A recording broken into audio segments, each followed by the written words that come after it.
You can't fool puppies, babies, and NBA players. And I think that's at every level right there. If kids find out really quickly. If they don't feel you know what you're talking about, they check out on you really quickly. But if they feel that they're learning something from you, and it's a phrase I like to use, everybody listens to one radio station, WIIFM. What's in it for me? Hey, I'm Corey Baldwin.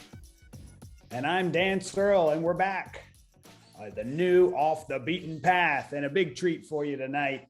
Podcast here for basketball coaches who are living in obscurity, working in obscurity, maybe not tonight, and even those who have made it out of obscurity. Yes, our guest this time. It's a place for storytelling. Some of the stories are even true. A place to learn a little, a place to connect and reconnect, and also food for thought. And my favorite part, food for the belly. And Searle is right. We got a guy that's not only in the big show, he's in the ACC. He's not only in the ACC, he's in a team that wins the ACC. Associate head coach Stan Jones at Florida State, and we are ecstatic to have him on. Welcome. Thanks for joining us. Man, I am grateful, humbled, and excited about hanging out with you guys. I've seen a little bit of your shows in the past, and you guys do a great job sharing the basketball world out there with a young group, a young crowd that are interested in how to maneuver in this business, which is a tricky road sometimes, and a lot of times a slippery slope. So let's see where this thing takes us. Let's have some fun. All right. Well, Coach, let's start it off. What got you into basketball? Did you play? Yeah, sports was a huge thing for me growing up. It kind of developed my identity. I was a late bloomer. I started growing late. I was 5'9" in the ninth grade, and ended up being over 6'7" my freshman year in college. Wow. I actually started out kind of baseball was my number one sport, and then as I grew, basketball kind of became a passion for me and something that I seemed to connect with. And I went to Memphis State University back when it was called the Great Memphis State University, and not the University of Memphis now. And made the team as a walk-on player as a freshman. I going through tryouts, and while I was doing that, my father was a pastor, and his church sponsored a private school, and I played there.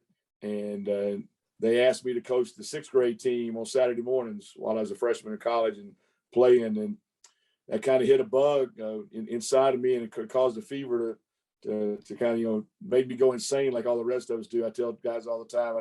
I talked to a dad the other day, said his son wanted to go into coaching. I told him what a bad parenting job he was doing. He needed to clean that up a little bit. But because when you do this, you got to kind of be like my father used to talk about when he went into Christianity. You got to jump into it ankle deep, and people say, well, that ain't that deep. And he said, well, it is if you go head first. And when you coach, you kind of got to jump into it head first. And if you get up ankle deep, you got a pretty good chance. So started doing that. I had an older brother who was actually in the ministry out in California, and for my birthday that year, he knew I was gotten involved in basketball, and my birthday's around Christmas, and he sent me John Wooden's autobiography. They Call Me Coach, and I've been a pretty avid reader my whole life. I was reading, and they started talking about all the impacts that Coach Wooden had on his players. And my dad, again, being in the ministry, I never felt called that I was supposed to be in that venue in my life, but all of a sudden I felt the calling all my life that coaching was where I was supposed to try to make my difference in the world. And that kind of started the springboard up for me while I was playing and coaching a little bit at the same time when I was 17, turning 18 years old. And it's kept me on this journey now for this is my 45th team season to be a part of coaching a team. How about that? Now, can you remember anything with that sixth grade team? There's a combination of the book, The Ministry of Coaching, and then this sixth grade team. Was there a player that needed you? Was there a moment where you connected with them? How did that happen? How did that bug grow into 45 years, right? Well, the strange thing was I was only like about 6 years older than the kids I was coaching at that time. And I do remember this, and I'm sure Corey can relate to this. And you've coached yourself too, right, Dan? Yeah, I coached an eighth grade team when I was in 12th grade and got the bug. Same thing. Yeah, and I thoroughly remember being absolutely intimidated if I had any clue what I was doing the first time I got in the gym with the group and was trying to organize what I was going to do. And it was just with sixth graders, and I was a pretty good player, and learning how to translate that into sharing with them where they would understand and we would have a plan. That was to the point almost intimidating that first night out, but when we got through with it, it felt, there was something inside of me that just kind of made you feel warm and fuzzy about it. And I have no idea if it was a good practice or not, but there was one kid on that team that ended up going through. And the next year he was in the 7th grade. I was still coaching the 6th grade team, and I ended up coaching him in junior high. Ended up coaching him. I got to be a head high school coach when I was 21 years old, and he was on my team my his sophomore, junior, and senior year, and ended up being my first kid to get a college scholarship, and had a great career at the Division II level. And that was kind of that joy to see a kid develop like that and get to reach their dreams and feel like you had a small part to do with it. That just fueled the fire even more. Do you think with your dad being a pastor and your brother being a pastor, did some of their teachings that they would do from the pulpit, did that kind of go into your teachings as a coach? Did you use some of their salesmanship and, things that they would use up at the pulpit? Do you still use some of that today? Oh, there's no question, Corey. I mean, the ability to learn how to have a presence in front of a group, whether it's your team, whether it's speaking with you guys tonight, or speaking with the media, speaking with a alumni group or a booster group or at a clinic or a camp. I mean, just stealing off of those things and learning how to try to weave in stories and try to get your points. And my mother was into the education side of things. She was she helped run the school. My dad did. And I've always believed this, that there's kind of 4 things that all coaches have to have. And the number one thing, I think the best coaches that have been in the course of history have always had the heart of a teacher. It's never been anything other than their ability to be like they're in the classroom every time they're on the court with their guys, and be able to take things from the basics and know how to progress it when it made sense, where you can continue to see improvement all the way through the course of a game, a practice, a season, a career, however long you're with a kid and a team, and you've got to be able to have that ability to teach. And if you can't do that, I remember I've seen the quote that Chuck Daly, the Hall of Fame coach of the Dream Team, said one time, said, you can't.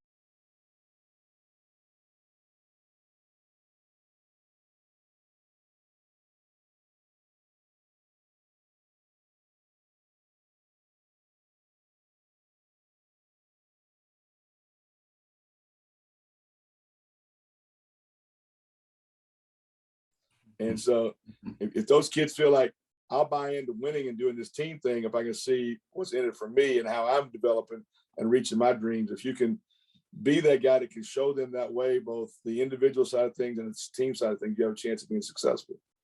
And I'm dealing with the puppy right now that we've got in the house, who's just coming in the room. Hey, can't beat him. He's smarter than all of us.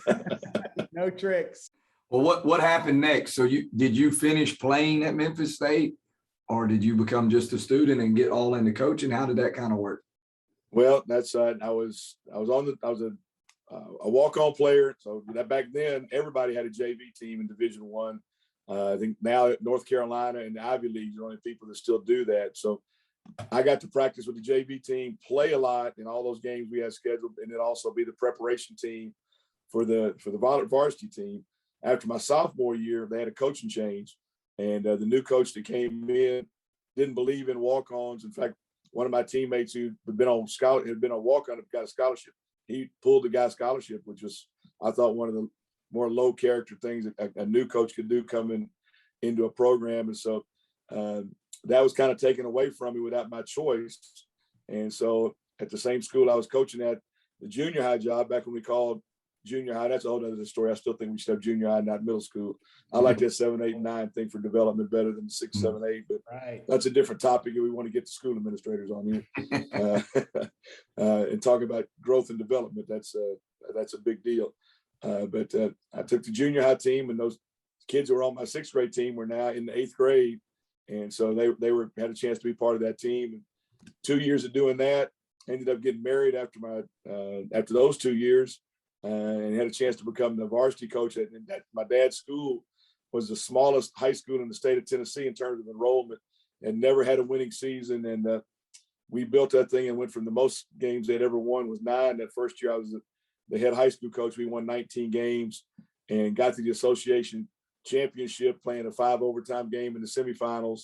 And that just kept making me act more crazy to try to continue to climb the coaching ladder. And and try to make my dreams bigger and so I tried to channel myself into the goals I wanted to accomplish, and went from there coaching at that. And then my dad's school for 9 years, and got hired to be at the biggest private school in the state of Mississippi in 1990, down in Jackson, Mississippi.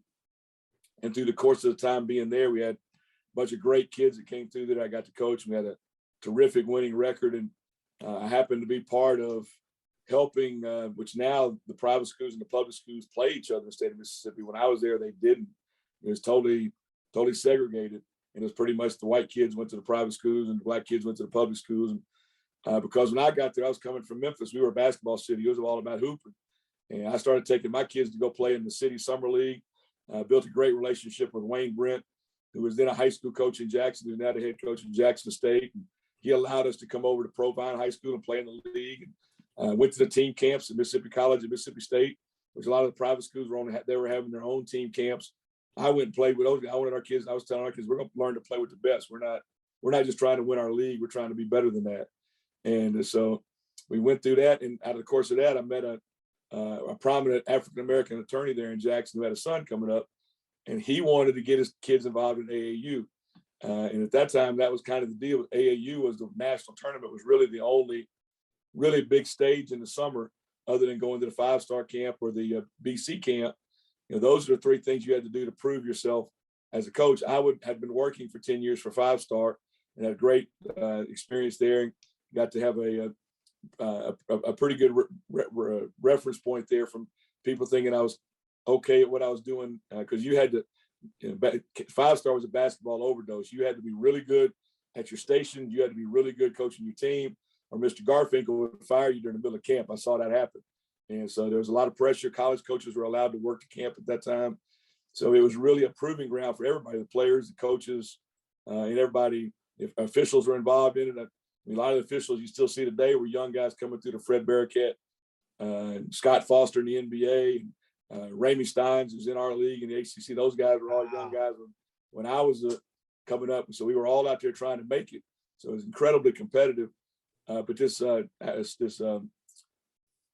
lawyer his name was Larry Stamps. He actually started the Jackson Tigers when the Nike thing started taking over. Right. He wanted me to, he said, Coach, I need you to coach the team. I'll do all the paperwork. We'll get everything done. I'll help you get the kids from the public school. You get some good kids from your school and the private school, and we're going to go take a run at trying to go to the national tournament, which we did. And so that was the first time ever the white private school kids and the black private school kids played together. And it was kind of groundbreaking. And we went to Winston-Salem, North Carolina to play in the national tournament in Lawrence Joel Memorial Coliseum. And as we were playing, first day we were playing in the game, back then all the coaches could come, and they had kind of, we called it the receiving line, kind of like at a wedding. After every game, the coaches could come by your locker room. They could introduce themselves. They could hand you notes to give the players on your team, and all those stories from a little bit different era than you have now in the recruiting process. And Coach Hamilton, actually, I'd never met him in my life, just knew of him. Came over with Gerald Snyder. I know Corey will know who Gerald Snyder is. Yeah. Gerald was a Mississippi many guy. times. Mm-hmm. And so he introduced us, and I said, well, Coach, I got a kid on my team that actually lived in Miami for 3 years. He already asked about him. I said, so I'll pass the note along to him, and I hope you guys will follow him, whatever I can do. Here's my number. We swapped numbers and all that kind of stuff. Coach went on about his business. They followed us the rest of the AAU tournament. And as we were finishing, one of Coach's assistants called and said, when are you guys doing something else again? And I said, well, Mario Bland was the player's name. I said, Mario and I will be at the City All-Star game in Jackson on the following Tuesday. He said, well, we'll be there. And my story kind of takes a kind of faith turn at this point right in there. That's kind of some divine intervention. Well, let's take a pause right there before the divine intervention and cover a couple things here. Coach, tell us, what years are we talking about here? When you're in Jackson, when you're coming from Memphis into Mississippi, where are we? I was at Jackson Academy in 1990. I was the head coach at Jackson Academy from 1990 to 1995. In the summer of 1995 is when this AAU thing evolved. And we put a team together called the Jackson Raiders, me and Larry Stamps, and went to play and met Coach Hamilton in the summer. This is in July of 1995. So story going on from there. City All-Star game, I'm sitting up to a Gerald Snyder in the stands, they're warming up, and the assistant coach from University of Miami staff came in there after the game had started. He's kind of frazzled and rushing. Man, I'm apologizing for being late. I just got moved up to being on the road recruiting, because back then all 3 assistants didn't recruit. He had been the 3rd assistant and got moved up, and I had to handle some things back at the office. And so Gerald Snyder, again, goes back to Gerald, had a big connection here. So we're sitting in the stands, and he said, Gerald said, and Corey, and you may too, Dan, Gerald had a very distinct speaking voice. And 100%. he said, Coach, y'all need a head coach. I mean, y'all need a new coach. Y'all need to call Coach Jones. You know how Gerald would be that way. And Coach Jaskowski, who was the assistant coach, said, well, look, Leonard lost an assistant the day recruiting started and wasn't expecting it. He said, if you're interested, he's going to be in the office tomorrow. You should fax your stuff in, back when you had to fax things, and we'll see where it goes. And so I just, out of the blue, faxed Coach Hamilton some stuff the next day. But everything starts connecting from that point. While we're at that game, Richard Williams and Rick Stansberry, who were at Mississippi State at the time, they're at the game that day. I go over because we had a great relationship. I helped run their camp and did stuff in the state for them. I said, you guys know Leonard Hamilton? And Rick said, well, yeah, me and him started under the same coach at different times at Austin Peay with Lake Kelly. And so we've always had a relationship because of our friendship and our connection with Lake Kelly. I said, well, would you call him and ask him about the possibility of me, if it's real, for me to have a chance to be an assistant coach? Because they knew and they had actually talked about maybe hiring me at some point in Mississippi State. It hadn't happened yet, but we talked about it a little bit. And so Rick said, as soon as we get off the road, I'll call Leonard. I'll do that. I called Jerry Wainwright, who was the head coach at North Carolina Wilmington at the time. He had just signed my best senior off my team that year in 1995. I said, Jerry, do you know Leonard Hamilton? He said, we've been best friends for 20 years. I said, would you call him? I had no idea this stuff was connected. So he said, yeah, man, I'll call Leonard tomorrow. So nothing happens after that. I get a call in another couple of days from Coach Jaskowski from Coach Hamilton's staff. He said, and this coming up Sunday, can you have your guys come in and do a workout with them so I can come watch them again? Me being the naive young high school coach, at that point, I thought they were just coming to see our guys again. And I found out later on that Coach Hamilton had actually sent Mike in there to evaluate me more than our players. Because back then they were just going to start the 4-hour-a-week individual workout time, which they didn't have up until that point. And the 3rd assistant was going to be in charge of that because you couldn't go out recruiting. And so I had no idea. I was getting evaluated way more than my players that day. So I guess I did okay in the workout I put the guys through, because the following Saturday, I'm at my home, my wife and daughter in California visiting her family. And I get a call like at 8:30, 9 o'clock in the morning on a Saturday morning. It's Jerry Wainwright. Back then you didn't have cell phones. Everything came through the landlines. And Jerry said, look, I've been on the phone with Leonard Hamilton for an hour and a half. He said, leave your phone on the hook. He said, because I think in the next 30 minutes, you're going to get a call inviting and asking you to come for an interview. I'm just kind of blown away. I have no idea this is happening this fast. And sure enough, within a half hour, I get a call from Coach Hamilton. He said, heard great things about you. I want to bring you in and talk to you about it. He said, when can you come? I said, you tell me when I need to be there. And he said, call my secretary. I want you to be here on Tuesday. Everything went, one thing led to another. And I go interview on Tuesday. I'm there Tuesday and Wednesday. And Coach Hamilton is a different guy a little bit. He does things kind of underground and behind things where people don't really know what he's doing. The day I was there, he actually had a kid they had signed, and they were brought in he was coming from England. His family came in on an official visit, and the family was going to leave him there to start the summer. And I'm just kind of riding around, hanging with them, showing them around campus, going to dinners with them and all that stuff like you do on a recruiting visit.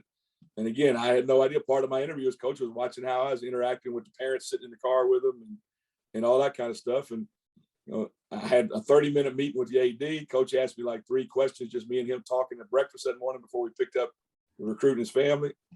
I'd have no idea if I'd be interviewed, if I'm doing any good or whatever. Thursday morning, the assistant coach picks me up at the hotel, brings me in. I'm packed, ready to go get my return flight back to Jackson. And coach brings me in and says, I've heard what I need to hear. He said, do you need to see the arena and any of that kind of stuff? And I said, Coach, I don't need to see a building. The courts are 94 by 50. The goals are 10 feet tall. I don't need to do anything. Like I said, whatever you ask me to do, I promise you I'll get it done to everything that I have and built it. He said, well, I want to offer you the job. He said, but if you want to take it, I need you to stay over another day and get all your paperwork and your drug test done. So if you need to go in there and use his phone to call your wife and talk about it, Coach don't waste a lot of time on recruiting day. He wants you to say yes or no quickly. So I walk in. The HR office is right there. Let's go. So I called my wife and said, I think this is what I'm supposed to do. Again, a lot of fear, kind of like that first practice. My kids have been in private school in, smaller towns in the South. And all of a sudden I'm going to send them to Miami, Florida, which at that point, all you kind of knew about was Miami Vice and all the things you saw on TV. So you didn't know what you were putting your kids into, but it was amazing how it all fell together. I took the job, went in on Sunday, talked to my headmaster and my athletic director. That was actually the day before the teachers were reporting to start school for the fall. So it was bad timing for the school, but they were fabulous. They were the best leaders I've ever been around in terms of, they said, man, we couldn't walk the halls knowing you had the opportunity to reach your dream if we tried to hold you back from doing it. So they released me from my contract. On Tuesday, I put my house up. Actually, on Sunday night, I put my house on the market for sale in Jackson. It sold on Tuesday. I got a call on that Tuesday night from the Miami business office saying, there's a moving truck that's moving a professor to Coral Gables. They have room for another house. When can you have your house ready? This is all happening. It's unbelievable how it's all sequencing itself. With me, I'm not really doing anything. And I said, well, you let me know. And they came on Thursday to pack my house. They finished it on Friday. Saturday morning, my wife and my two children and myself were in our two cars driving from Jackson, Mississippi to Miami, Florida to start work at the University of Miami. And just when I say divine intervention, that's the only way I can explain it, of how all that stuff came together. It was just like the stars lined up and this is what was meant to be. Wow.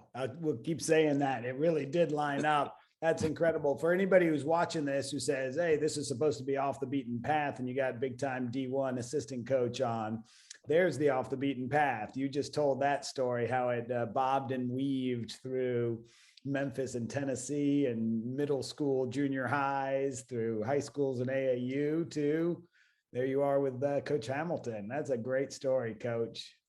That's unbelievable. How many people were at the high school or the middle school, high school that you worked at in Memphis? What was like a graduating class or the school? The last 5 years I was there, it was between 15 and 20 in the senior class. So you went from a senior class of 15 or 20 to coaching in the Big East. That's pretty awesome. Working That's a great story. Pretty much working always in private school with all Caucasian kids, working for an African-American head coach in the city of Miami. You definitely know that there was some powers to be that had something to do with that.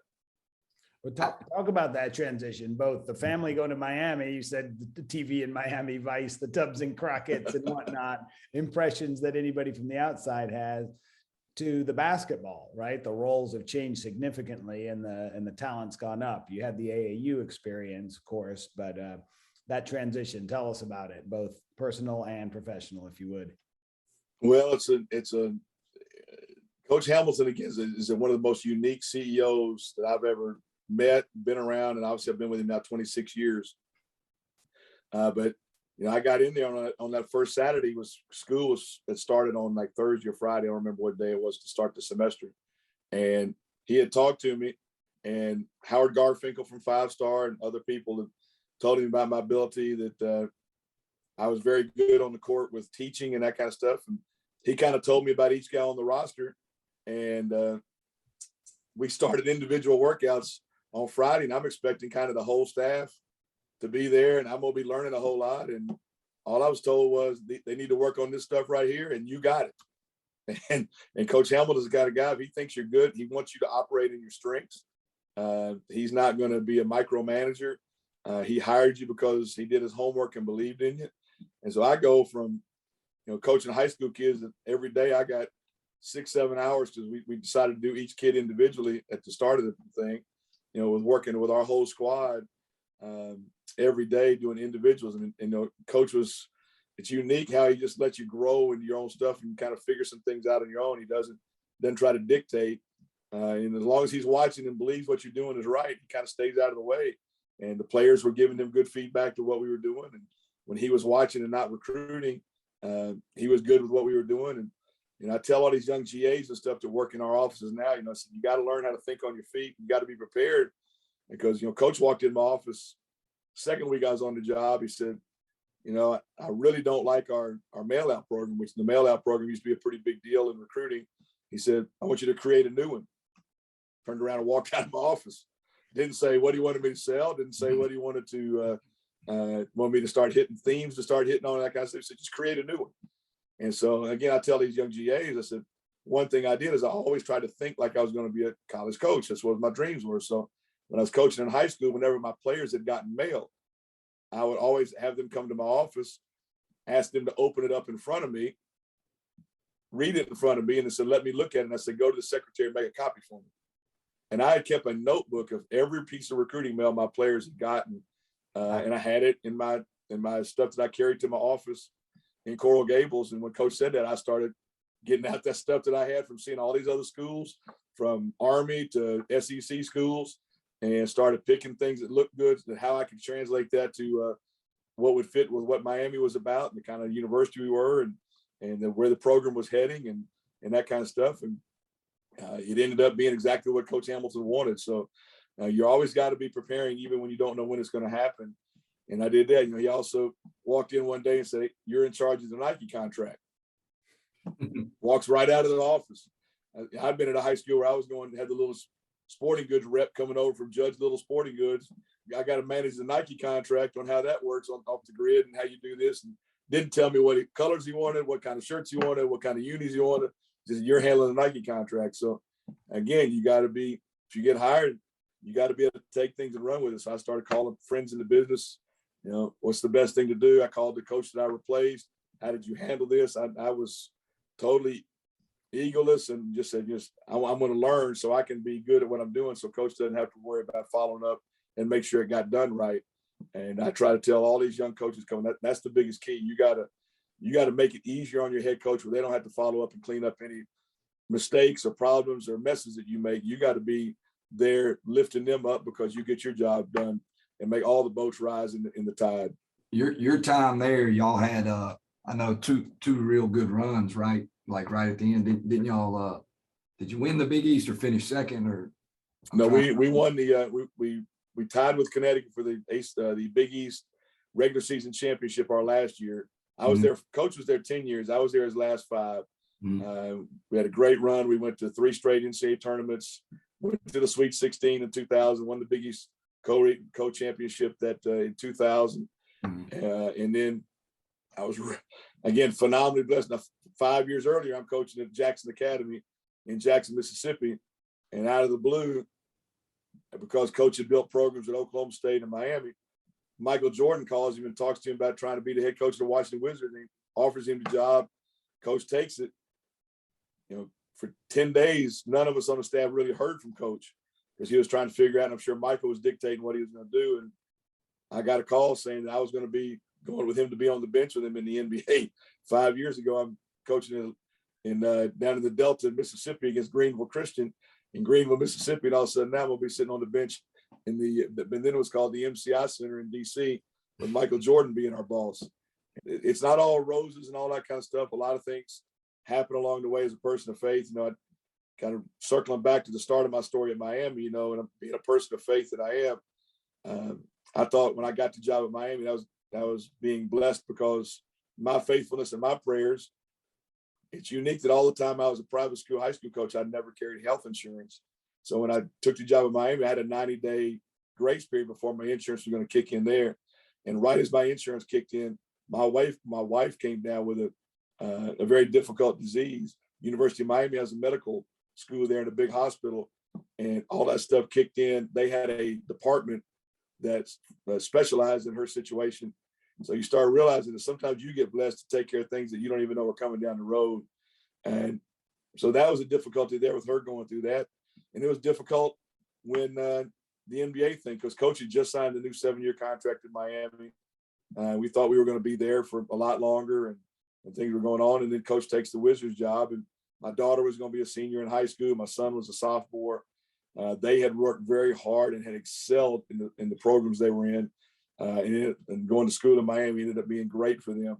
they'd gotten a great background in the schools they'd been in before, in elementary and middle school, and they thrived. So I couldn't take my daughter away from being the drum major of the band and the things she was in. My son was in a big magnet program for computer website design, and his career is taking off. He's big time in IT, got all kind of stuff with the federal government and can do stuff. So I moved to DC in a 1-bedroom apartment and left them in Miami so they could finish. And that's not easy to do as a father.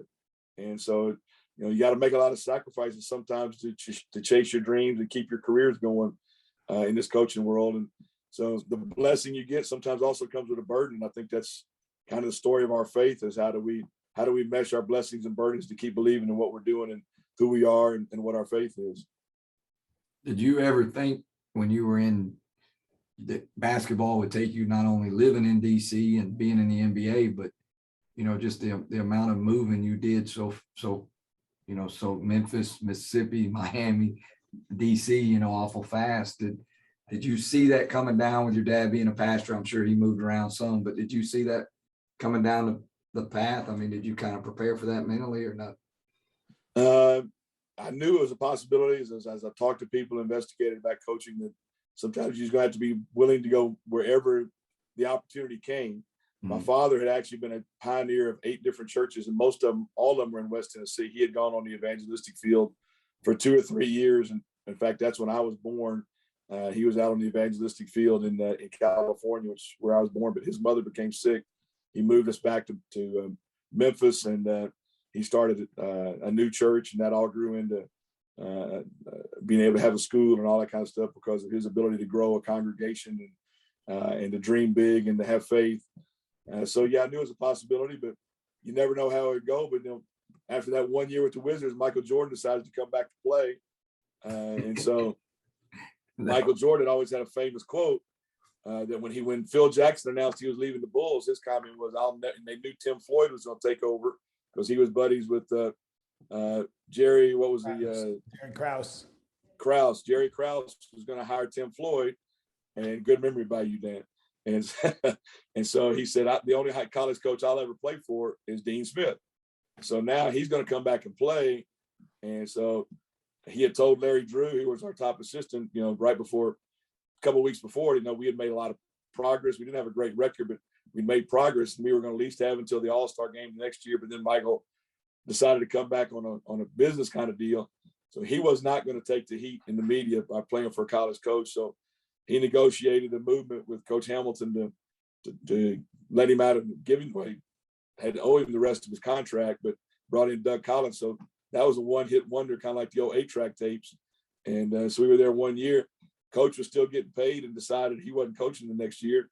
I had to get a job, and I ended up getting offered a position to be the top assistant at Butler, or to go to Mississippi State with Rick Stansberry and be the third assistant there. And for a little bit more money than what Butler was going to pay. I talked to some ADs about what would be best, how would it look, what the visuals would look like by taking which job. And the guy said, stay in the high major programs, but don't plan on staying there long, just because being a Starkville's kind of there's different things kind of going on with the program. The program had not been going very well under Coach Stansberry at the time. He said, you'll have a chance to have a good team. And if you have a good year, whether you have anything to do with it or not, you'll kind of get some credibility for it, even if you're just there doing nothing, because you got added to the staff. And we ended up winning the SEC championship, tournament championship that year. But you go back and look how the path things could go. When I interviewed at Butler with Todd Licklider, the guy that was driving me around, who had never been a coach, he'd been to Dobo, was Brad Stevens. Mm-hmm. And so Brad's driving me around, showing me the school, showing me the neighborhoods, picking me up at the hotel. I talked to Todd Licklider when he and I were talking privately about the job. I said, Todd, what are you going to want me to do as your top assistant? He said, I need you to teach Brad, and the other guy was a former player, and it was Mike, somebody I can't remember his last name. You're going to teach them how to be assistant coaches because they don't have experience. So I'm at that point, just met Brad, and but then I ended up not taking the job and going to Mississippi State. But Todd ends up hiring Jeff Meyer, the former Liberty coach. Jeff stays 3 years and goes to Indiana as an assistant. They moved Brad up to the top assistant to Butler. 3 years later, Todd Licklider takes the Iowa job. Brad gets to become the head coach. 3 years later, they're in the Final Four, and 3 years later, he signs a $22 million job to be at Boston. And, I'm a 27-year assistant, so you just never know how the twists and turns of the job will take you different ways by the choices you make. That's unbelievable. Unbelievable. There's so many different turns right there. That's crazy. Pass that could have gone down. We got to take a step back. Let's go back to the Wizards. And you matter-of-factly talk about Michael Jordan, right? And you go into debates about best players ever and so on. But what are some Michael Jordan moments there? Was he hanging around practice? Did he come in and to say, you've got to trade this player? Or was he hands off until he was on the court? Michael was, it was a weird dynamic. Michael was coming in with, there was actually Abe Pollard had been the sole owner for like 35 years. He had sold 49% of the team to Ted Leonsis, the AOL founder, and Ted had brought Michael in to be his kind of right-hand guy. Wes Unseld was still the general manager. He was Abe Pollard's guy. So it was a kind of a unique situation that two former high-level players were trying to run the team. I'll never forget the day I signed my contract was the day before the draft in June. And I'm sitting downstairs. The coaches' offices were inside the locker room. They call all of us up to come upstairs. They're going to have a meeting about the draft. And so I was, oh, man, I'm fixing to learn a whole lot of stuff. I mean, this is going to be wild. I can't believe I'm doing this. So I go up there, and Michael and Wes Unseld are sitting over in the one corner by a table. We're all in chairs in a circle around the deal, and they're smoking cigars. And they are talking more trash with each other, talking about how each other was the most sorry executive there could ever be. They didn't know what they were doing. It was like a playground game where they were just hitting on it. I mean, it was just back and forth. Guys are laughing. They're calling each other out. They're cussing each other. It's kind of crazy. And I'm sitting there looking at each other. And so Michael finally gets through all that with Wes, and he tells the scouting department, said they only had one pick. It was like 37 in the second round. And he said, put 10 guys up there that could be available at 37. So they get up there and write on the whiteboard and put like 10 names up there. So I'm sitting there. I'm first out. I just signed my contract like an hour ago. So I don't know what's going on. So we're sitting there, and I'll never forget it because Michael looks up there. The first name was Dan Lange, big 6'10" white guy that played at Vanderbilt. And Michael said, tell me about Dan Lange. So the scouting department people start shuffling through papers, and nobody's really speaking up. And they kind of start, well, he does this and does that. And Michael just looks over at Coach Hamilton and says, Leonard, you just came out of college. You know anything about Dan Lange? And we were in a bracket with Vanderbilt in a tournament, and I'd actually done the scout, and Coach kind of remembers some things. And all of a sudden he looks at me and said, well, Stan had the scout on Vanderbilt. He may know a little more about the guy. I'm sitting there first meeting, trying to tell them what I know about Dan Lange with all these like 8 or 9 other scouting department guys that's supposed to know all this stuff. And I was baffled. And so about all of a sudden, Michael Jordan's going down the list asking me and Coach Hamilton about the guys on the list up there. And I'm taken back by it. And then coming to a guy that played at Louisiana Monroe named Mike Smith. And he had become like the MVP of Portsmouth. And Michael said, what about this guy? And nobody knew anything about him. And they went and grabbed a tape they got from Portsmouth and videotape. They popped it in, and Michael said, we need a small forward. Bring him in for a workout in the morning. And I had to actually leave the next morning to go speak at a clinic that I'd already been contracted to speak at. So I wasn't there on draft day. And they brought him in that morning and ended up drafting him the next night. So that's how deep the research was. And they drafted Michael Smith as Michael Jordan's first draft pick with the Washington Wizards. That was my start to the NBA experience. How about that? See, those are the kind of stories we're looking for. Wes Unseld and Jordan smoking cigars, talking trash, and then asking you for draft advice an hour after you sign your contract. Now, the thing Michael was, it was amazing at. He may be the smartest guy about X's and O's that I've been around. So he would come in he didn't live in DC. He was still living in Chicago. But once a month, he'd come in for like a 3 or 4 day weekend, watch practice, and participate in practice. And I ended up kind of being the Michael coach in practice. He'd say, what are we doing? I have the whiteboard, and I draw up the play or the defensive rotations we were doing. That dude could go out there and do it better than anybody on the roster and wasn't in really very good shape. and would be, and the competitiveness was incredible. The way he would go at dudes, even as a retired guy at that time, and just cook them and be talking smack to him the whole time. He'd be breaking rookies down. We had Ron Profit was a second-year guy, and Michael Smith is a rookie. He would just go at them guys and not let up on them. But there was never a thing like he couldn't figure out what we were doing immediately, and then go do it at such a high level of competitiveness. It was crazy. Who were some of the other guys on that roster? Name some of the other guys on that roster. Well, it's kind of funny. When we had 28 guys come through our roster, but there's a whole bunch of dudes in high-level positions right now that I've got great relationships with because of that. Juwan Howard was on our team. And in fact, when Juwan took the job at Michigan, I saw him in the summer, his first summer out recruiting. He came over, pulled me over the side after Peach Jam, asking things he should be doing. I said, Juwan, if I was you, once we get off the road, I would come down to Tallahassee and just sit in our office for a couple of days and shadow Coach Hamilton, our whole staff, and just and next thing I know, Juwan was down there for 2.5 days. That's how humble he was, and just made sure he wanted to be a CEO of a program. And I think that's why he's having such really good success in Michigan, is because he didn't want to be labeled as that NBA guy that didn't know how to coach a college team. And so he really poured himself into that. So we've had a great relationship with Juwan. Hubert Davis was on our team, who's now the head coach at North Carolina. Wow. Calvin Booth, who's now the general manager of the Denver Nuggets, he was on our team. Popeye Jones, who's an assistant at Denver, he and I were everybody else was playing cards, and they were doing some dumb, players did dumb stuff in terms of betting in card games on those flights.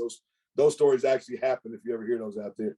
But Popeye and I would play chess on the flights, and especially when we were going on West Coast flights.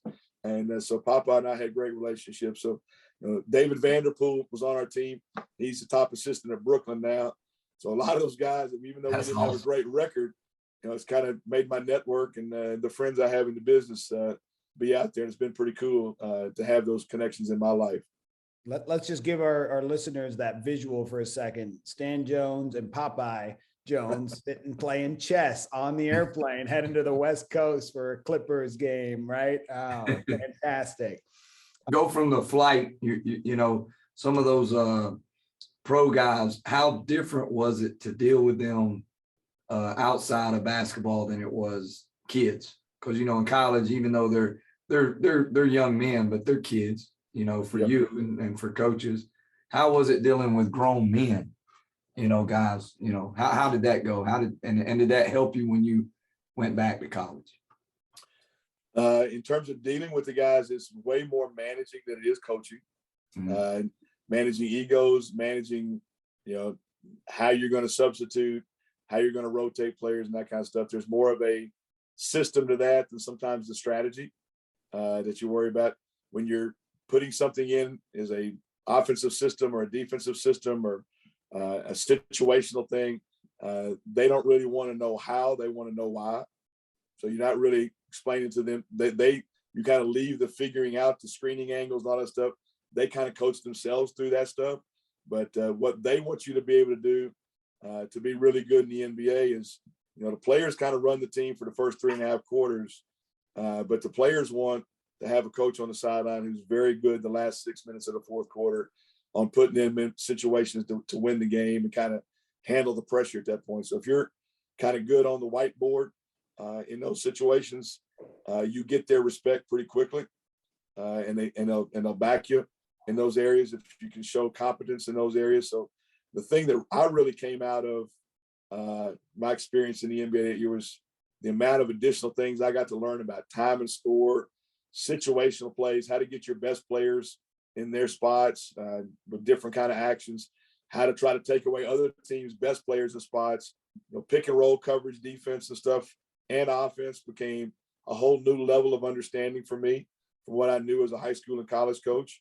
Because back when we first kind of went in the NBA and still in college, people were still running kind of 3 out, 2 in motion or 4 out, 1 in motion and a lot of secondary break stuff and everything. And the NBA kind of opened up a whole new litany to how to create matchups and how to do those things to maximize your talents of your team. So coming out of that, I felt I was way more prepared when I went back to college to have a poise and presence about myself in those late game situations. Even though I always tried to be really good at it, I always go back to 5-star. 5-star had a deal every year that was the gold medal standard for the coaches, where they had a situation tournament one night every night in camp, where if your team won the situational tournament, everybody they had more kind of respect and more admiration for you doing that than if you won the camp championship. You don't want to worry about camp championships on your resume and stuff, but it was a very competitive environment. But that I always took great pride in trying to be really good on those situations where you're up 2, down 3, how much time's on the clock, what kind of players do you have and who are you going to go to in those situations and who you're going to try to take away. And the NBA was just a fantastic learning tool for me in that year. You mentioned 5-star again, so we got to go back there. You talk about the situations and learning and how it applies to the NBA. What are some stories from 5-star players that you coached, or did you win that situation tournament one night? We won that a couple times. That was always a big thing, and Mr. Garfinkel kind of would be good with that. Mr. Garfinkel, I mean, the stories you could tell about him, just being one of the most unique basketball personalities. I can't imagine there'll ever be another human being in our sport that was wired and obsessed, but also kind of a shot caller for everybody's careers at that time in basketball. I mean, he made a lot of careers. If you go back and study he was a big part of me getting with Coach Hamilton. I didn't know this till after I got hired, that the fact he was actually pushing another person to Coach Hamilton, because Coach Hamilton was a big fan of 5-star. And when Coach Hamilton got involved with me, he actually made a call back to Garf and said, can you tell me your guy's better than Stan Jones? And Mr. Garfinkel didn't know I was involved. And he said, I didn't know you were considering Stan Jones, and I can't say that my guy's better than Stan. And that kind of was one of the things that got me over the hump in the hiring process. So he had that kind of stroke with coaches, Mr. Garfinkel did, but he was an incessant chain smoker. One of his camps got kicked out of one university because he was burning holes in the hardwood floor in their arena, putting cigarette butts out on the floor, and got into it with the facilities manager. But my first year, they wanted me to bring some kids up from Memphis that they always were trying to get the best players from the country to come, and they couldn't get out of summer school. I couldn't get there till the night program started that time. So my first experience with 5-star at night, they had a draft to pick your teams. And that was kind of a big deal, how you could evaluate players. That was a big camaraderie thing they did. So I wasn't there in time for the draft. I ended up somehow getting the first pick of the draft, and Bob Gibbons actually picked my team for me. And so I ended up, my first team, I had, I don't know if this will date me a little bit, but you guys may remember it. I had Jay Edwards from Indiana, Marion, Indiana, who was a great player at Indiana in the Big Ten, and played in the NBA for a while. And I had Livingston Chapman, who was the guy before Demeet Hook and Udonis Haslam down at Florida, kind of and being that big on the block guy for the University of Florida. They were my two go-to guys on that team. And so there's a whole lot of stories that can go on from there. Allen Houston, Bobby Hurley, names I could just go on. I actually have this sheet in my office that we show people on recruiting visits. In 1988, I was the all-star coach on the last night they had an all-star game. And in that game, Charlton Young, who's on our staff, longtime assistant coach with us at Florida State, was actually a player in that game with me. I'm being coaching the team, and he had been selected on there. And so we go back to having that kind of relationship. So, I mean, there's so many good memories and connections, again, of how things weave and intersperse through your careers. And you think our fraternity is big, but it's kind of like Disneyland sometimes. It's a small world after all. Right. And let's not pass over that Bob Gibbons drafted your team for you, right? Another name. That wasn't a bad evaluator to help me out a little bit. Right. So that segues us to the Seminoles. So you've you kind of turned from a Memphis boy to Mississippi, West Tennessee guy to you really are a Florida guy. You were in Miami for 5 years and you've been in Florida State forever. So kind of walk us how you got back to Florida State after the 1 year at Mississippi State, and I mean it's just been unbelievable how much success you had. Kind of give us some of that.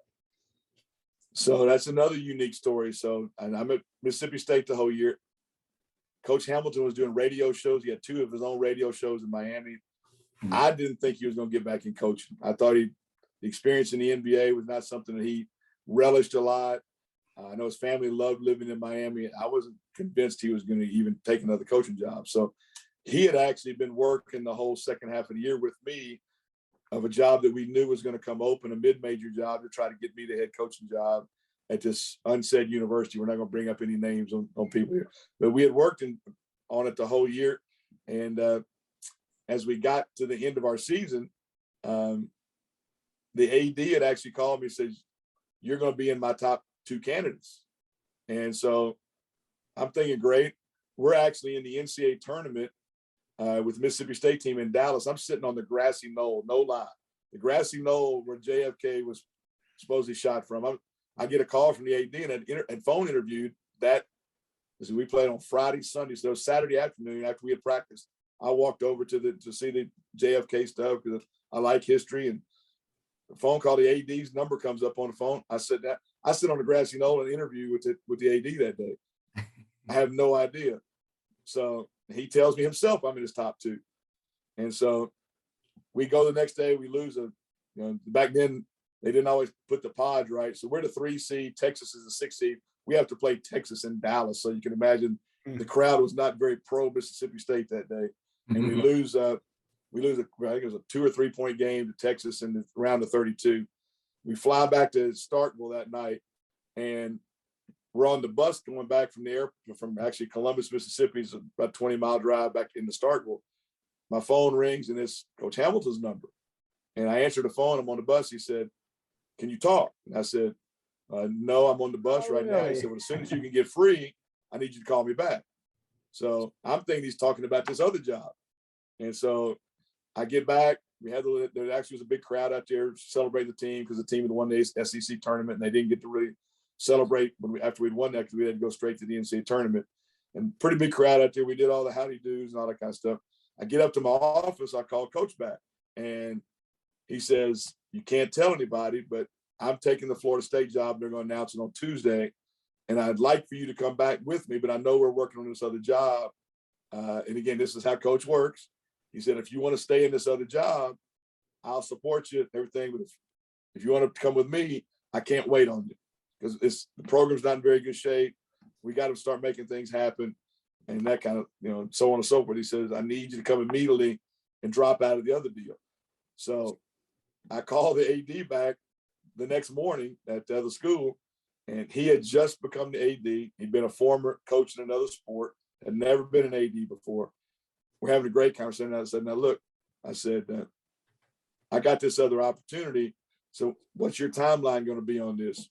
He said, "Well, my president's pushed me. He wants me to wait and go to the Final Four and make sure I interview enough people to make sure I'm good with what I'm going to do." I said, "But I can't wait till the Final Four." I said, "If you can't say I'm your guy, I'm going to pull out." And I pulled out. I said I was going to take the bird in the hand with a guy that I trust working for, who's the greatest boss to work for that I know of. Coach Hamilton tells me, he said, "The press conference is tomorrow. Don't say anything tomorrow. I'll take care of Coach Stansberry." So Tuesday shows up. I pulled out of the other coaching job. I hadn't told Coach Stansberry I'd been working on this other job. Tuesday morning, I wake up. I'm living in a dorm room, actually, at Starkville for that year. And it's Coach Stansberry calling me. He said, "Look, I'm going on a recruiting trip to this junior college out in Texas." He said, you've been great for me this year. Go take it. How many other days you want to go spend some time with your family? Don't worry about being around here. We're going to give the kids off anyway. Book a flight. I'm going to take care of it. I want to say, "Coach, I'm going to be announcing this afternoon," but Coach told me not to say nothing to anybody. So I don't tell. I said, "Man, Rick, I really appreciate that. I'll get back with you this afternoon." And so that afternoon, Coach Hamilton has his press conference with Florida State. I start trying to call Coach Stansberry. Well, he's in some remote junior college in Texas and has no cell service. I can't get through to him. So I'm calling him all afternoon, can't get through to him until like it's 10 or 11 o'clock at night. He finally catches the message and calls me back when he gets cell service. He says, "I have an idea why you're calling me." He said, "I couldn't hold you back from that, being the associate head coach and all that kind of stuff." He said, go in and see Mr. Templeton, the AD, take care of your stuff. He said, go do great. I appreciate you. And he was fantastic. The next morning, I'm loading up my stuff and driving to Tallahassee and starting to be the associate coach with Coach Hamilton. And now we're in the 20th season and doing our thing here with the Seminoles. That's quite impressive right there. 20th season, right? As college basketball coaches and staffs turnover and turnover and turnover, you're there for year 20. That's congratulations on that, for real. Well, it's been a good run. The people here have been great. And again, one of the things I've actually put a little talking points thing about all the things I've learned from Coach Hamilton as a leader. And one of the things that he's terrific at is figuring out who the real decision makers are. And we've been through, I think, 5 ADs and 4 presidents at Florida State. He went through 3 ADs in his 10 years at Miami. And the reason Coach has been so good in recruiting is the same reason he's been able to stay in jobs is he figures out almost immediately who the people are that actually have the decision-making power in the equation. And he befriends them before you ever start winning or losing. And he is a master at figuring out that. And that's why he's good in recruiting. That's why he's been good in his career. And it's a skill more people need to work on, trying to have that as a middle edge in their game. In recruiting, you're befriending the decision makers on where you're going to go play. I hear you. Mm-hmm. I think one thing that's pretty neat, kind of changing gears a little bit, but staying on Florida State. I mean, you were in the NBA where you coached against all these great guys, but you're in the ACC now, and some of us Southern boys would argue it might even be tougher competition and even better coaches and even more level playing fields with North Carolina and Duke and some of those guys just being so historic and so powerful and the big blues and all that talk. And yet here we are at a football school, and you guys not a football school anymore. You guys get it done year in, year out. And how did that all come about? And now we got new bloods and people are copying you and they're saying they're new bloods. And now it's just unbelievable to me. I can remember, I don't want to take any thunder, but I can remember the first year Florida State was in the ACC. I can remember that, and that kind of being like, why are they doing this? They're going to play Carolina at the Dean Dome. But here we are. I mean, you guys are a major part of the ACC. Talk about it. Well, Coach he's a master career builder. I mean, he's a guy that he didn't have anybody above him paving the way for him. I mean, all it's been about hard work. If you go back and look at his career on how things evolved for him at Austin Peay, and being able to recruit Fly Williams was the first recruit he ever got. And that's Dayton. None of you guys probably remember Fly Williams, but he may be the most talented guy Coach Hamilton ever signed. And he averaged 29 and 7 as a freshman without the 3-point line. Wow. And Austin Peay went to the NCAA tournament, and one of the big games was in the Elite Eight, was Kentucky playing Austin Peay into a double overtime game that Kentucky won. And one thing led to another. And, all of a sudden Joe B. Hall's calling Coach Hamilton. Coach Hall just recently passed away like a week or so ago. And it was a big, big part of Coach Hamilton's life and development. He ended up hiring Coach to be the first Black assistant basketball coach in the SEC. And, one thing led to another. They went to 3 Final Fours. Coach really helped Joe B. Hall integrate the whole Kentucky program and do what they're doing. And a lot of people talk about all the things that John Calipari does nowadays in Kentucky, but you can find stories about Coach Hamilton that one year in there, back when camps were the big thing for recruiting in college coaching, 20 of the 24 McDonald's All-Americans were at the University of Kentucky basketball camp because Coach Hamilton got them all to come there, and he signed Kenny Walker and Sam Bowie and Melvin Turpin and all those guys in the same class. He had a pretty good run on helping Joe B. Hall become a guy his name is in the banners up in Rupp Arena. So, and going through that, and then, and Coach Hamilton's always wanted to take programs that wasn't in very good position when he took it, because again, he wanted to be in a situation where, as a minority coach who's had to struggle and get through segregation and all the things that are going on, if we're going to make it, I want people to realize that my work ethic and my talent and my ability allowed this program to work. So he took Oklahoma State, who hadn't been to postseason play in like 31 years. And in 4 years, they went to 2 NITs, and he left the Final Four team that Eddie Sutton it took the Final Four with in a couple of years after that, with half the team being the guys that Coach Hamilton had left. Took the University of Miami job, so he wanted his family to be back in a little bit more diverse environment and stuff, and felt like that was a program that they hadn't even had basketball for 14 years, didn't have a conference, didn't have an arena to play in, and over a 10-year period, he took that from an 0-19 deal to 3 NCAA tournaments in a row, Sweet 16 and championship. And when he looked at the year he was out, every job that was open that year called, engaged his interest, and the only people he talked to was Florida State, because he felt like Florida State had the ability with the branding of what Coach Bowden had done in football, that you could use that as a positive. Same thing we did at the University of Miami. We never used the you're a football school deal. We used that as a positive, that we were a great athletic program, and you're going to have a great experience while you were there as an athlete. And so we built on all that, and Coach had the ability to get behind Coach Bowden. Ended up being a great supporter of ours and was terrific in helping us in our recruiting efforts. But we also tried to figure out what would work for us that would give us a chance to compete with championships with North Carolina and Duke, who were going to have a bevy of McDonald's All-Americans every year. What kind of team would we have to put together to compete with them? And Coach has kind of evolved in everything we've done. We started out kind of going back to the 3-out, 2-in motion, because they had some big guys that got left over from the previous coaching staff. To more, we kind of evolved into more of a transition secondary break, 4-out, 1-in deal. And then in 2013, he's always tried to stay ahead of the curve.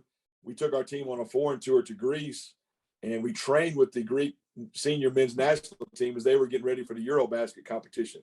It goes back to connections. When we were at Miami, 2 young guys who were coaches in Greece were vacationing in Miami and came and wanted to spend time with our program. And Coach thoroughly invited them in, and they spent time. They loved what we were doing. Coach stayed in contact with them. Now one of them is the assistant coach for the Greeks national team and sets it up for us to come over there and train. So we went over on a foreign tour, but we only really played one game. But every day we'd go into the Olympic Village where the 2004 Athens games were. We'd go in one gym that they'd ask us to work on certain things. They'd tell us what they were going to do, and then we'd come in and scrimmage against each other. And so we started seeing, because San Antonio was moving that direction, Golden State was moving in the direction positionless and opening the floor up. And we spent all our time, and we started changing our system and have built it into what we're doing now at Florida State, playing a little more fast and open. And that's not, we still going to be defensively conscious, but adding more firepower to our offense. And it's just been a continued buildup of getting to where we've been now. That's been different in our league. That's allowed us to play different, but it's also allowed us to compete with the upper tier of our league and be able to win the ACC championship in 2012 and 2020, and been in the championship game 3 other times, and be in the 9 NCAA tournaments, and be in the last 3 Sweet 16s we've been in. So it's just been ADs being patient and allowing us to get to this point. Coach, you talked about that evolution. You got to stay ahead of the curve. But what is that magic formula? What is that secret sauce that allows Coach Hamilton and you as a team there? You talk Oklahoma State, Miami, Florida State, building that program. He's a CEO. It's recruiting. But what are those constants that show up on each of those program building operations? Well, early you had to take a few chances in recruiting to get some credibility. But once we started getting some kids in there that fit what we were doing and would buy into what we were trying to do, we kind of coined the phrase, we wanted high character gym rats. And so we really, we kind of have a plan on who we're going to go look at in recruiting. Doesn't always have to be the guys that are on the highest ranked thing. When we signed Devin Vassell, who was the 11th pick in the draft 2 years ago, I mean, we beat North Florida and Presbyterian for Devin. And in 2 years, he became a draft pick. But what we saw in him, we felt he would fit in what we were doing. And what we try to do is, if you look at our roster, we try to get almost all interchangeable 3 guards that are long, kind of big guard university mentality is another phrase we have, that can all be handlers, they can all be playmakers, they can all be shooters, but they're interchangeable defensively and can cause a lot of problems because of their length. and athleticism.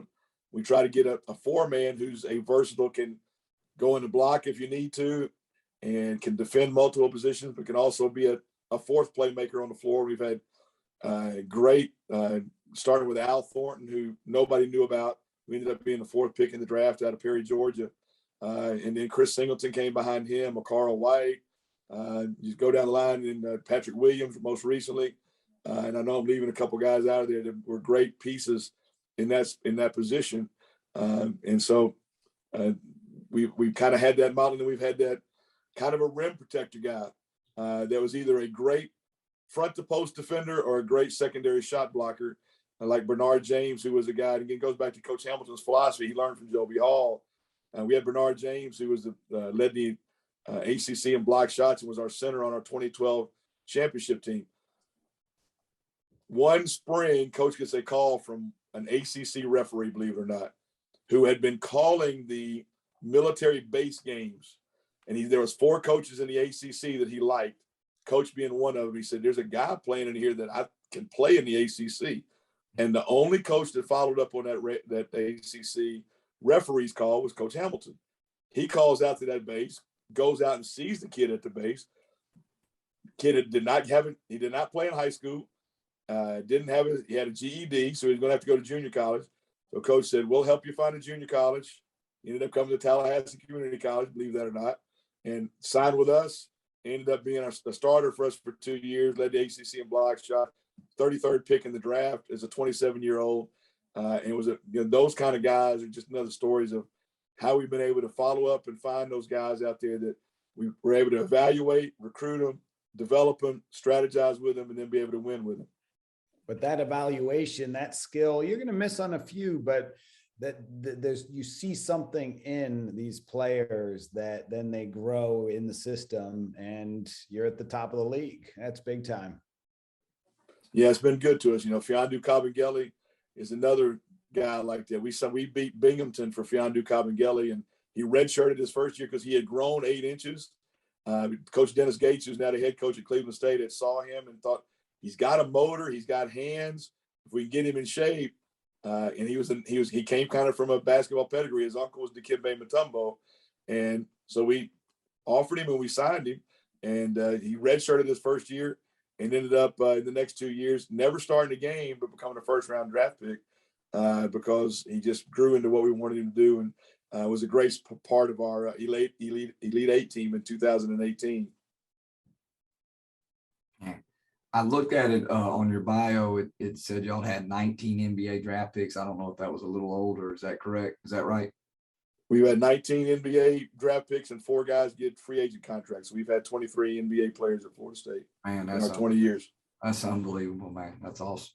And the other thing, you kind of mentioned it right there. Hamilton has an unbelievable coaching tree now, which is expected, as being in the ACC and all the success he's had. How many of those guys I know it's probably too many to mention them all, but kind of throw some of them out there. You mentioned Dennis Gates at Cleveland State. Name some of the other ones. Dennis Gates, Andy Enfield at University of Southern California was on our staff here at Florida State for 5 years. Bill Self was his first hire at Oklahoma State. A lot of people try to give Larry Brown all the credit for Bill's career. Bill was a graduate assistant for Larry Brown at Kansas. Coach Hamilton hired him to be his first full-time assistant at Oklahoma State when he took that job. So Bill's first full-time job was with Coach Hamilton for 4 years at Oklahoma State, and he and Coach still have a very close relationship to this day. But he's had Tim Carter, who was the head coach at UT San Antonio and South Carolina State, who now works for Nation of Coaches. He was one of Coach Hamilton's guys. Corey Williams, who was the head coach at Stetson for 6 years, who's now at Texas Tech with Mark Adams. He played for Coach at Oklahoma State, and then was with us here at Florida State for 6 years. Coach is I guess I'm too big and ugly for anybody to hire, but everybody else has done great, and they've been fun to work with. Hey, we've got to ask that question though. As the careers advance, where are those aspirations of a head coach for you? Or this is as good as being a head coach, working in a place you love with people that you partner with really well? Well, I tell all our young GAs, and we have a tremendous tree of guys that have worked through us as GAs that coaches mentored and we've put in places all over from the NBA down. We've got 2 guys who work for us who are head G League coaches now, one at Birmingham, one at Memphis. The assistant general manager of the Brooklyn Nets was a GA for us. So I tell all those guys coming up, the most important thing in chasing your coaching career is who you work for and not what level you work at. And so when you work for Coach Hamilton, it's hard to just leave unless it's something great. And as I've gotten a little older now, been with him 27 years, I got to kind of the point that I wasn't going to take a job just to say I was a head coach at a low level, because my window being a 14-year head high school coach. I mean, at my age, I wasn't going to have a long time to go from there to get a mid-major job, to get a high major job. My window probably wasn't going to be there. So I was going to try to kind of hold out until maybe that real started at the mid-major job, or, something got lucky at a low-end high major job. I would go that route. But, Coach Hamilton is such a egoless leader. I mean, I get such a great opportunity with my voice and my ability to help in decision-making with Coach that it's hard to do. And also, this is another one of my points I talk about in terms of the leadership things I've learned from Coach. I've never seen a guy like him that never takes credit for what we do and gives you all the credit. But the minute something goes wrong, he takes all the blame. If we mess up something in recruiting, he's always, man, I should have helped you more with this. I should have done this. You didn't screw this up. If something goes wrong, but we didn't have something right in the scouting report, it's never, why did you do that? He's never jumping down your throat. I should have helped you more with this.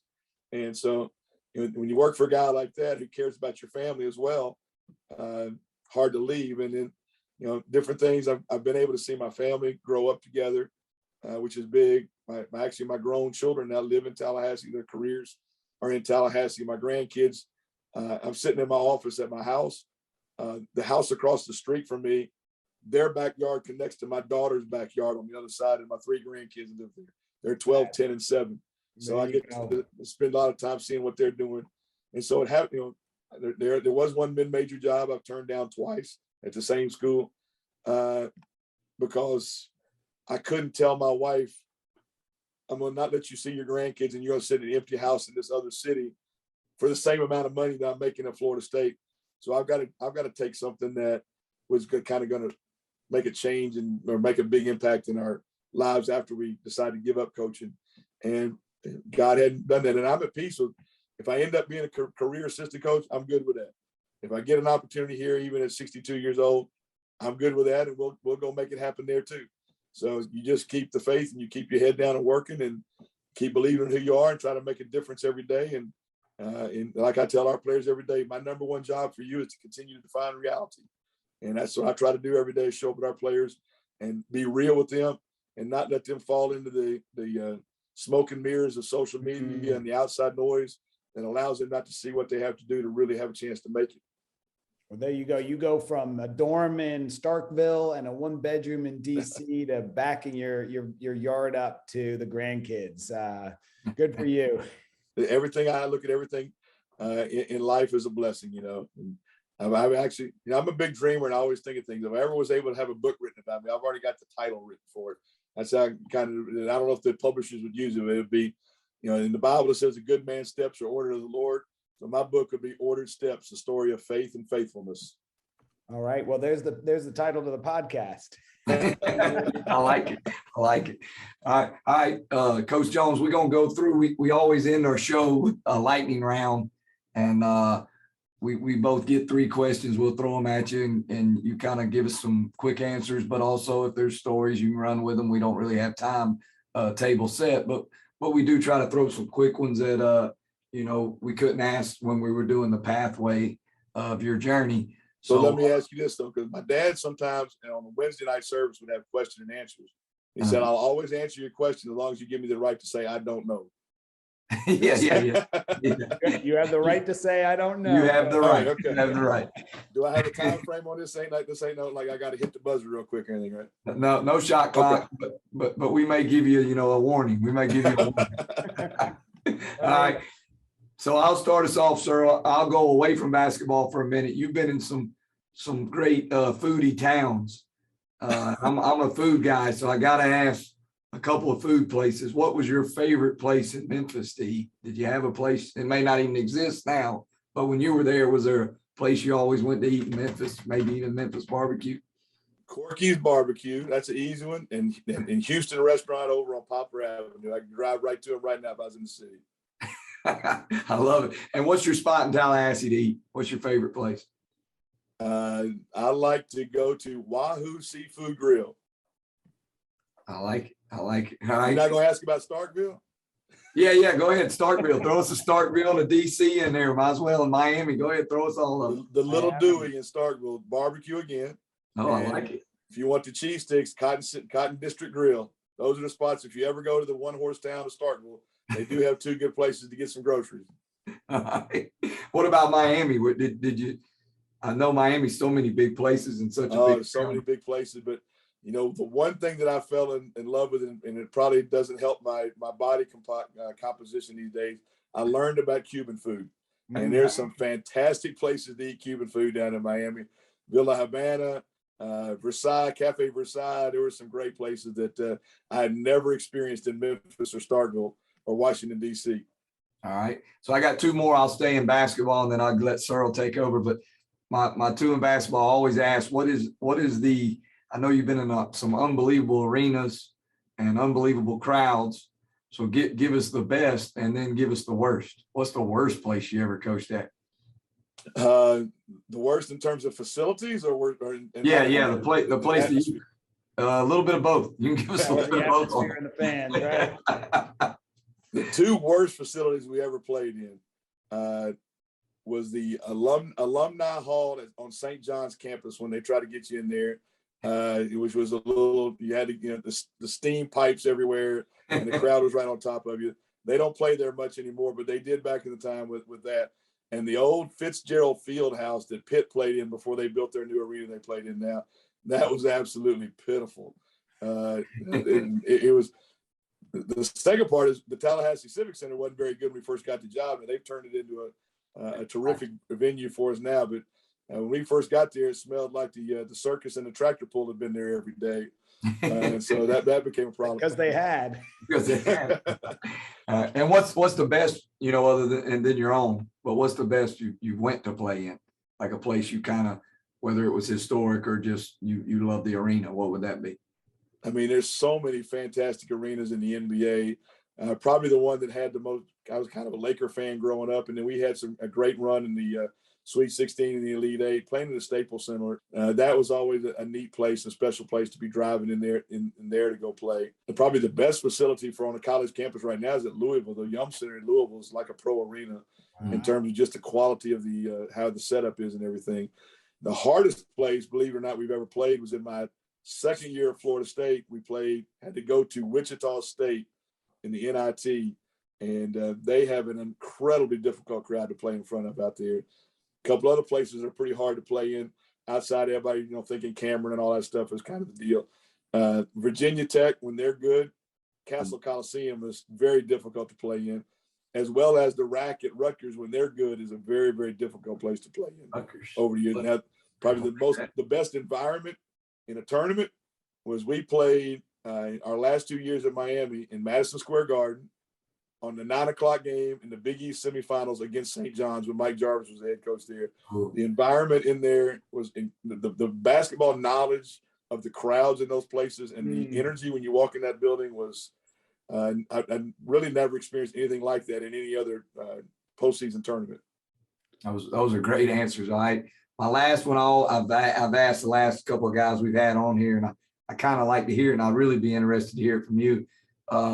What's a moment where you felt like you kind of got humbled a little bit in coaching, where maybe you guys won the ACC or maybe the first ACC championship you went to in Atlanta or something, and maybe somebody didn't know who you were, or you were at a recruiting event and they tried to charge you for being a women's coach or something like that. Just crazy stories you hear of guys.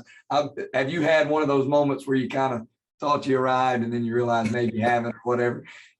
Do you have any of those? I actually have that in Tallahassee quite a lot now because my daughter's one of the more accomplished elementary school teachers at probably the best elementary school in Tallahassee. So I'll get more questions. Aren't you Miss Botini's father? Then they know that I coach at Florida State. So I get that quite a bit right here in the grocery stores in Tallahassee. But just in terms of grateful moment, you probably remember in the movie Miracle about the 1980 hockey team when Kurt Russell's playing Herb Brooks and they win, and he has to have that kind of special moment where he goes down the hallway. When we won that ACC championship in 2012, and we had gone through playing Miami, Duke, North Carolina 3 nights in a row against our rival, and then the 2 Blue Bloods to win that. I had to kind of go down through the hall of the Georgia Dome, or actually we played that in Phillips Arena, I believe. I kind of had to have that moment because that was a sense of accomplishment that nobody thought we probably could ever do. And we took the Florida State job. That's unbelievable. All right, sir, I'll go with your lightning round. All right. Well, it'll be 3 tiers. The first one, lightning, quickly. You talk about Miracle. What's a movie that you'll watch over and over, Coach? Oh, there's a lot of those. I mean, I love watching Miracle. I'll still watch Hoosiers every time it comes on. Shawshank Redemption's another one. I mean, I'm kind of stuck. I'm kind of stuck in that generation. I actually have in my house some movie posters as part of my interior decoration. I've got Forrest Gump, Rocky, Shawshank Redemption, Rudy, Miracle, and Hoosiers. Those are the 6 movie posters I have in my family room and in my hallway. And one Field of Dreams is the other one. Nice. There you go. Posters on the wall. That's a step above. You mentioned the talking points that you've been writing down for Coach Hamilton over the years. What is your favorite, or what's the one you go back to? What's the one you share the most? Can you give us that? The couple things I've already given you, but the third one that is kind of amazing about him is I've tried to build in my career is he's like he's a greater super sleuth than Dick Tracy would be as a private detective. I tell his people all the time that he is so in tune with what's going on with his program that if he'd have been in military intelligence, we'd have found bin Laden a lot earlier than what we did.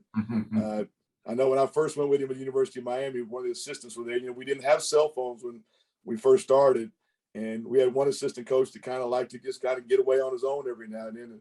He's sitting in this little establishment one night having a dinner and whatever adult beverage he liked to drink, and all of a sudden somebody comes, taps him on the shoulder and says, "Coach Hamilton needs you to call him." And he said, "I have no idea how Coach knew where I was that night, but Coach has the ability to, wherever you are and whatever you're doing, he has the ability to find it." But that's also why, and he's been so successful. I mean, he has an unbelievable innate ability to know what's going on. I mean, we'll come finish practice some days. You go up to the offices and we finish up and you're getting ready to leave for the night, and he'll say, "Hey man, on your way home, go by the dorm and just go sit on the couch or the bed or whatever with so and so. Something going on with him." I said, "Coach, you had a pretty good practice today. I thought you should do it because Coach told you to do it." And 100% of the time, you've gone in there to do that, that kid's had an issue at home, an issue with his girlfriend, or something that somehow Coach picked up on it that nobody else on the staff picked up. And his ability to have that feel for people is amazing. And it's intuitive, and he acts out on it, and it's not a paranoia. It's a fine line there. And this sounds like it's truly on the positive side. Incredible. So last kind of wrap up question, qualities. What is a quality that a great team, your Seminoles, have to have, and what is the quality a player has to have to play on your team? You've already mentioned that the gym rats with character, but list some of those qualities for us to wrap up. Well, in one of the presentations I give with recruits when they come on their official visit, and this is no recruiting sales pitch, I believe this because I've observed it. Because they always want to know when they come in, especially at our level and with success, how's my son going to get to the NBA and do all these wonderful things and that we're dreaming and hoping for. I said, well, I can tell you this, there's 4 characteristics that I've seen in all our guys that have made it. And they have to have a high capacity in all 4 of these areas. If they're weak in any one of them, they will not make it. And it's the first one is you have to have a high capacity for work. Second one is you have to have a high capacity to learn. And people don't realize, and I'll always bring out, I said, because now it's all digital, but I still have the notebooks we had from the Wizards. I said, I'll pull it out and I said, this is what an NBA playbook looks like for an 82-game season. Because they give those out to the players. You're supposed to study them and know them. and they're like amazed. And, you're not just doing the AAU playbook of do them and take them. Coach Corey knows about those 2 plays in the AAU that the coach just gets somebody else says, take him. That's the play there. So it's a little bit more interesting. So their capacity to learn, if you can't remember those things, and they don't practice that much in the NBA where you can get the reps, you got to be able to see things, observe it, and attach it. So kids don't realize that that's really important. And we try to really help develop that while we have them in our program. The third thing is they have to have a high capacity to handle distractions from girls, from academic emergency rooms, to outside noise, to social media, to parties, to all that kind of stuff. How do you handle your distractions? Because we're all going to be, all of us, from the coaches to the players, we're all going to be faced with temptation. But they got it even more than we do as grown-ups, because we've already been there, done that. And so can they handle their distractions? And the fourth thing is, do they have a high capacity of humility? And I always tell all our incoming players, I said, the reason Jonathan Isaac was the 6th pick in the draft is he walked in at the end of the season and said, Coach, I'm coming back. I'm not good enough. Every day in practice, he would say, he'd look at you with big eyes and shake his head. And as soon as the rep was over, he'd say, did I get that right? He was not worried about how you got, he wanted to be coached. Devin Vassell every day would stay after practice and come to me and say, Coach, when we did this in practice as a freshman who didn't know how much he was going to play, he wanted to know that. So a great story quickly on Devin. So he goes to training camp last year with the San Antonio Spurs. The first day of training camp, the director of player personnel calls me on the phone that night and says, you're not going to believe what Devin did. And my first thought as a coach is, man, what, he screwed up already. You kind of try to, what mess do I got to clean up right now? He said, Popovich just came to the staff and said, Devin Vassell just became my most favorite rookie ever. And you think about all the guys Popovich has ever had. He said, the only rookie in the history of Greg Popovich's career at San Antonio, the first day of practice, he stayed after practice and went to Popovich and asked Popovich what he should have been doing in a certain situation. Oh, in a and situation. Popovich was overwhelmed by it. And I said, as Dave Telep was the director of player personnel, longtime guy that was in grassroots or high school for a long time. So I said, Dave, when y'all were doing your background interviews, I told him that's what the kid was going to do. I said, that's how he's made it with us. And that's how he's going to make it with you guys. And that humility is a big factor. So many of these kids with egos and moodiness and that kind of stuff don't realize how big a factor that plays in them not being able to make it. And so we really try to push those 4 characteristics and values on our guys to try to live up to and build the highest capacity possible for themselves. Well, there you go. That's a good place to kind of wrap things up. You talk about work, learn, handle distractions, and be humble, right? A good message there that allows you to bring in these players at this level and help them grow to be NBA players, right? And great humans in general, it sounds like. And hopefully help us win a few games. There you go. Let's not forget that part, which they have. Yeah, let's go back and look at the records. There's no doubt. Coach, do you have anything that as we finish up that you would just like to say? I mean, as far as anything maybe you didn't get to cover or anything before we close out. No, it's been a lot of fun. I enjoy going down memory lane and talking about the past, but also I'm very grateful to have guys like you that are, you guys have the humility to think I have something worthy to say. And I hope I left a little meat on the bone for people to think about, because to this day, even after 26 years and high major assistant coach, 1 year in the NBA, I still just look at myself as a basketball guy. That's still kind of just a glorified high school coach. And I know the difference, Corey, I know the difference you're making in your program. And I'm just meeting Coach Searle. Obviously, I can see from his character and his personality, I'm sure he's doing the same thing. And, I would just want to continue to encourage. Hopefully, there's a lot of young coaches listening on here. Keep chasing your dream, because if you stop chasing your dream, you die. And wherever you are, one of the biggest impact books I ever read in my life when I was a young coach was a book by a Division III football coach named Frosty Westerring. The title of the book was Make the Big Time Where You Are. And I've tried to do that every day of my career, from Little First Christian Academy to, even though we lost last night at Georgia Tech, playing in the ACC against Georgia Tech last night. I've tried to be the same guy and give the same effort to my players every day and try to make a difference in their lives. Well, I know this, Coach Jones, and anybody out there listening, he's one of the best I've seen speak at clinics. And I always enjoyed hearing you speak. And I told you the story the other day.